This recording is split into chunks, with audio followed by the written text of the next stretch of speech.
Айсулуу Тыныбекова Хорватияда өтүп жаткан Загреб Open рейтингдик турниринде алтын медаль утту.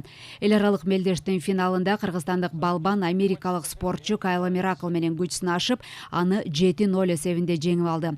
62 килограмм салмакка чейинки күч сынашып жаткан Айсулуу Тыныбекова мелдешти америкалык Адага Диана Новачуку менен кезигип, анда 4-0 эсебинде жеңген. Чейрек финалга чыгуу үчүн күрөштө кыргыз спортчусу атаандашы кытайлык Яровону 6-5 эсебинде артта калтырган.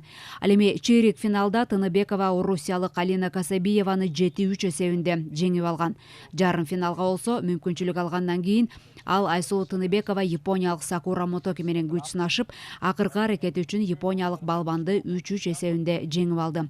Эскерте кетсек, өткөн жылдын сентябрь айында өткөн дүйнө чемпионатынын финалдык беттешинде Айсулуу Тыныбекова Сакура Мотоки менен күч сынашып, аны 4-1 эсебинде жеңип алып, дүйнөнүн 3 жолку чемпиону аталган болчу.